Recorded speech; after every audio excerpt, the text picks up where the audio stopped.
If you look at the total operating budget of a dairy farm, 60 to 70% of every dollar spent goes toward a single line item, feeding the animals. To keep those costs down, many farmers rely heavily on dry paddy straw, which has almost zero nutritional value. Others overcompensate by buying expensive processed grains. Neither approach satisfies the actual biological needs of the animal. When farmers turn to traditional open grazing to save money, they create a different deficit. Forcing a cow to walk miles across a sparse landscape to find grass burns the exact caloric energy her body should be converting into milk production. The result of this chronic nutritional shortfall is specific. Animals produce weak calves, the gaps between pregnancies grow longer, and daily milk yields drop. Buying grain does not fix a biological deficit. The only reliable way to maintain yields and control costs is to secure a constant supply of green fodder, regardless of the season. Inside the animal's digestive tract, the rumen acts as a microbial bioreactor. Here, microbes require specific nutrients from fresh greens, particularly vitamin A and calcium, to break down plant matter and synthesize complex amino acids for the cow's body. Because of this biological requirement, farmers must calculate two different feeding baselines. There is a maintenance diet to keep the animal healthy, and a much heavier production diet required to actually generate milk. This balance shows the production ratio. For every 2.5 to 3 liters of milk an animal produces, her diet requires an additional 1 kilogram of concentrated feed. That demand increases during pregnancy. In the final 3 months, calf growth requires a sharp increase in green fodder and minerals. A cow's biological output is governed by this mathematical input. When the dry season or winter halts the growth of fresh pasture, that math fails. The animal's biology demands daily nutrition, but a farm's crops only grow during specific seasonal windows. To bridge that gap, agricultural science offers a few interventions.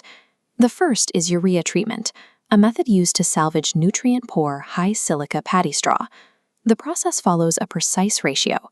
Farmers layer 100 kilograms of dry straw with a solution of 4 kilograms of urea and 80 liters of water. Sealed airtight for 21 to 30 days, this breaks down tough silica and boosts the straw's protein. The second method is haymaking. This is used when a farm has a temporary overabundance of leguminous crops like berseem or lucerne. Timing is everything here. The crops must be cut just before they flower and then dried in the shade.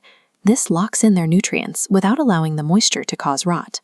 Both urea treatment and haymaking serve the same purpose.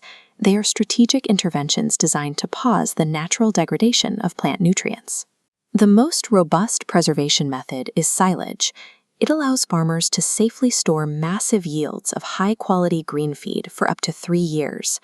Silage requires strict harvesting parameters. Crops like the sorghum seen here must be cut exactly when their internal moisture content drops to 60%. As this harvest shows, the scale is significant. Massive amounts of the crop are chopped and packed tightly into a dedicated pit. The real work happens invisibly.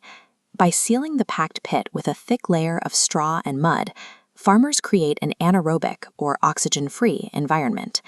This forces fermentation, preserving the nutritional profile indefinitely. A properly sealed silage pit acts as a biological time capsule. It decouples the farm's feed supply from the constraints of the weather. Establishing these year-round fodder reserves allows farmers to make a crucial operational shift, transitioning entirely to stall feeding.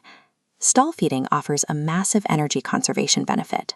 The calories an animal previously burned walking to graze are now biologically redirected straight into fetal growth and milk production.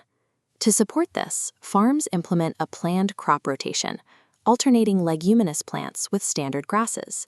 This keeps the soil fertile while ensuring the feeding trough stays full. Managing green fodder creates a stable baseline for the farm. It replaces the unpredictability of the weather with a reliable system where production continues every day of the year.